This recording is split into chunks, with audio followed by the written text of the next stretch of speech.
que eran reivindicaciones de patria y libertad. Si no hay libertad, no hay patria. Y uno decía, sí, pero aunque no haya libertad, sigo teniendo patria. Había un cambio de énfasis importante. Sobre esta base se produce una radicalización posterior, precedentes españoles, pero radicalización posterior en buena parte por influencias exteriores. En particular, la reacción francesa, de Mogat, y la de Italiana, cada una que no sé. Es en la República cuando se configuran estos nacionalismos, como culturas políticas ya bien definidas. Y no es por casualidad, porque para ellos la República es el mal supremo. Para ellos la República es el mal supremo y entonces eso ayuda a que se materialice. El nacionalismo reaccionario de la acción española ¿es nacional católico? Sí. Sí. Porque defiende la esencialidad católica de España y que da a la Iglesia el máximo poder que había tenido en toda su historia contemporánea y que efectivamente tuvo después de la independencia. Sí, es nacional católico. Pero es algo más. Aplica el principio morrasiano de la politique d'abord. ¿Y qué es politique d'abord? Politique d'abord es monarquía, sí o sí, cueste lo que cueste. Cueste golpe de Estado o cueste guerras. Eso es el nacionalismo reaccionario. Es nacionalcatolicismo, pero no solo. Es monarquía semitista, tiene una propensión a un cierto regionalismo reaccionario. El fascismo, la falange española, es tan antiliberal como la anterior, también antidemocrático. Este es más populista y este también esencialista, en un sentido también castellanista, la herencia del 98, pero que yo estoy diciendo que una Unión Europea como la falange, una Unión Europea con los partidos socialistas, republicanos, comunistas, pero también fascistas. Es lo que hace falange extremando en plan de fascista ciertos discursos. Notas en común entre estos dos nacionalismos ya durante la República, pues me parece interesante retener. Todos están de acuerdo, saben perfectamente, desde los que vienen del carlismo, del Pelayo, desde los anarquistas, todos perfectamente que España es plural. Plural, con varios pueblos. Pueblos, lenguas, costumbres, tradiciones, es plural, y lo saben perfectamente. No es que lo sepan, es que lo dicen. En el caso luego leerán unos textos de, bueno, son todos Antonio Quintiliano. Pero esa conciencia de la pluralidad que les hace ser más abiertos, ¿no? Al revés. Hay que decir que esa pluralidad y desde todo el proceso del nacionalismo español del siglo XX, la cuestión de Cataluña está siempre presente. Siempre. Incluso es digamos que es un reactivo en el periodo de creación y reformulación del nacionalismo español. Los del 98, Unamuno, los separatistas, Cabea, etcétera, etcétera, pues decían cosas de tipo Cataluña tiene que asumir la dirección de España, decían, pero en castellano. Y Cabea decía, Cataluña motor y corazón de España, por las cabezas de Castilla. El alma es de Castilla, porque el alma está en el idioma que nos da la superioridad como raza. Esa contradicción de reconocimiento de la diferencia, al mismo tiempo, ahí había un elemento, digamos, de seducción. Para los nacionalistas españoles de la República, los dos sentidos, este reconocimiento de la España plural se traduce en la presencia de Cataluña, pero ferozmente anticatalana. Y con no menor ferocidad, y esta es otra cuestión que va a ser fundamental, desde el supuesto de no nacionalismo. Nosotros no somos nacionalistas, dijo Antonio Primo de Rivera. ¿Por qué? Porque nacionalistas son los que quieren cultivar su lengua, quieren cultivar sus tradiciones, ver la nación en la arcaíta de la nación en sus costumbres, etcétera, etcétera, y no. La nación no es eso, porque si eso fuera la nación, dice literalmente José Antonio Primo de Rivera, tenemos el pleito perdido. Salen varias naciones. Por lo tanto, la nación no está ahí. La nación está en una nación proyectiva, para una empresa común, la unidad de destino universal. Esto es una noción orteguiana llegada al extremo. Esta unidad de destino tiene que ser imperio, ¿no? Y por lo tanto, el nacionalismo es el mal. Y eso quiere decir una cosa, que para los nacionalistas españoles queda claramente definido que ellos no son nacionalistas, que nacionalistas son el otro, sobre todo el catalán, el vasco, cualquier otro gallego, es el otro que es nacionalista. El nacionalismo es el mal. Y esto lo dicen los nacionalistas de Acción Española y los ultranacionalistas de Falange. ¿Qué es lo que dice José Antonio Primo de Rivera? Pues entre otras cosas dice que él no es nacionalista y que ni siquiera le gusta mucho eso de nación española, que tengamos eso. Porque hay una cosa más importante que nación española. Es España. España no necesita nación. España es más. Es un absoluto metafísico, eterno, intocable, indivisible. Y por lo tanto, eso de nación española ni siquiera es una nación. España basta. España basta. Nosotros no somos nacionalistas españoles porque somos españoles, que es lo más importante que se puede ser en el mundo, que son los nacionalistas. Y luego, otro elemento importante dentro de estas dinámicas del nacionalismo español en la época republicana, pues son del tipo de la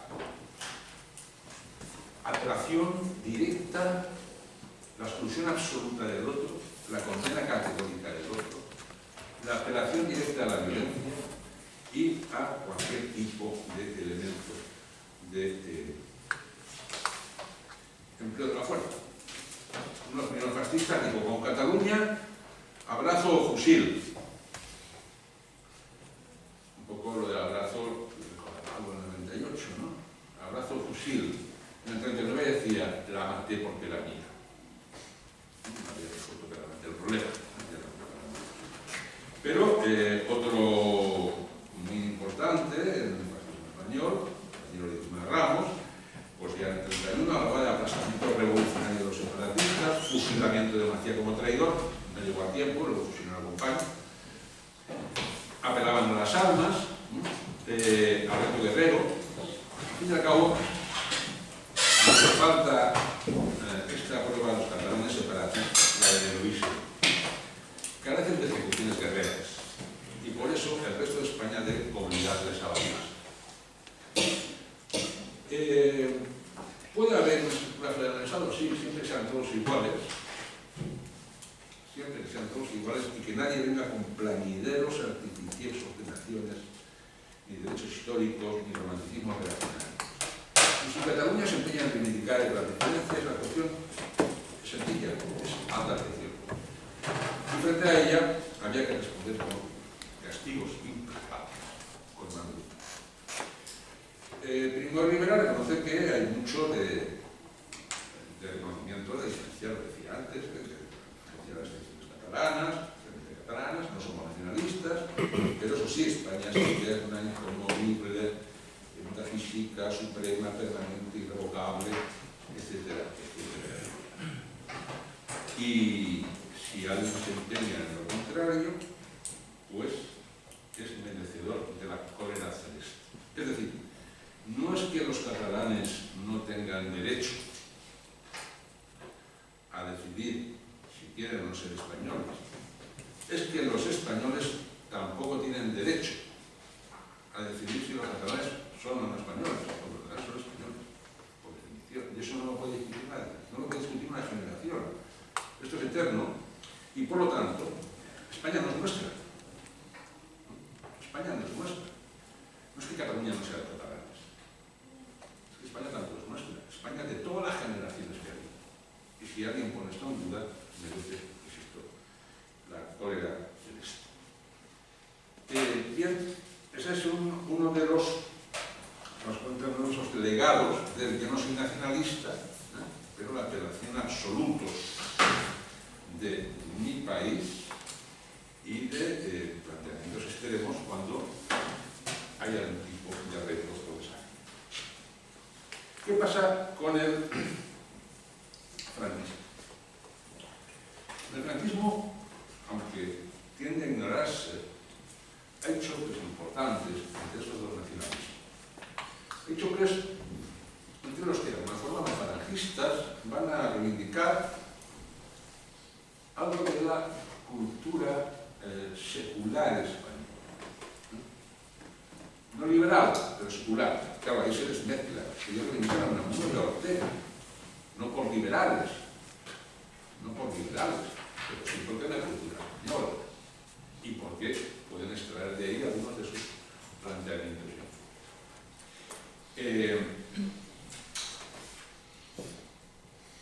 Reivindican esto frente a los que vienen de Acción Española, los reaccionarios, ahora con el grupo Árbol, el Opus y tal y tal, que dicen que no, que ni secular ni nada, todo. Los falangistas dicen, mira, de Machado lo cortamos a trocitos y nos quedamos con el 10%. Y el resto puede. Y eso de Acción Española dice, no, Machado el 100% no lo queda, y Ortega también. Aquí no hay nada que recuperar, porque una cosa se complica con la otra. Entonces, ahí se va a producir una división en la cual los falangistas van a reivindicar la revolución, que lógicamente no irá a ninguna parte, frente a los reaccionarios españoles que reivindican clara y rotundamente, recurriendo a Mogá en el caso de Carlos. Politique d'abord significa monarquía. Significa monarquía. De modo que hay que ir a una monarquía tradicional, no parlamentaria, descentralizada y con apertura al hecho regional. Los falangistas no quieren oír de regionalismo ni en pintura. Hasta los años 70, cuando ya lo ven todo perdido, ni en pintura.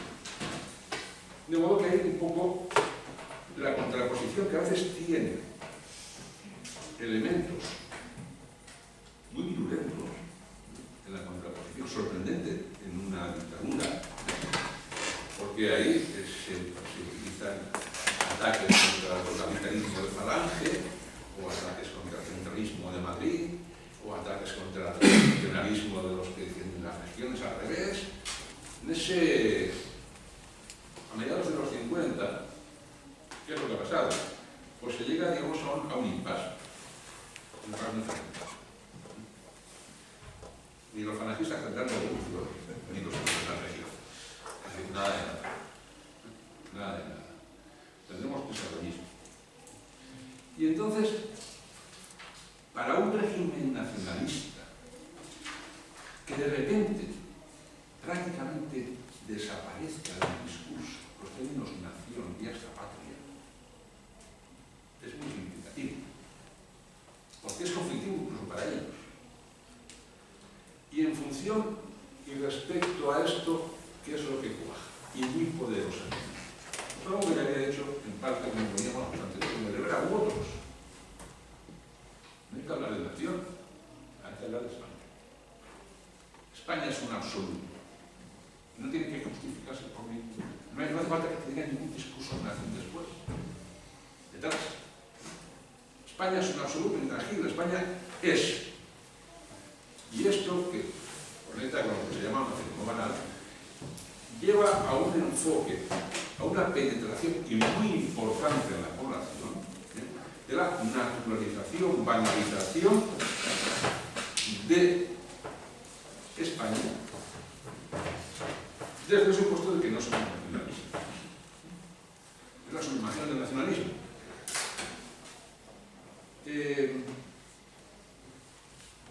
Insisto, es este discurso es terriblemente efectivo. Efectivo porque tiene todas las ventajas de un discurso absolutamente nacional. España es lo único, y no los inconvenientes de tener que discutir, porque si se discute al final salen fisuras. Oye, que estos de Calvo Sede me parece que están hablando demasiado con los catalanes, con los catalanes, esto dirá todo después. O parece que estos falangistas parece que están fronteando un poco con los socialistas, ¿no? Se acabó. España no se discute, y España la tenemos en todas partes, absolutamente. Y funciona como un canal de nacionalización muy importante, por más subterráneo que sea.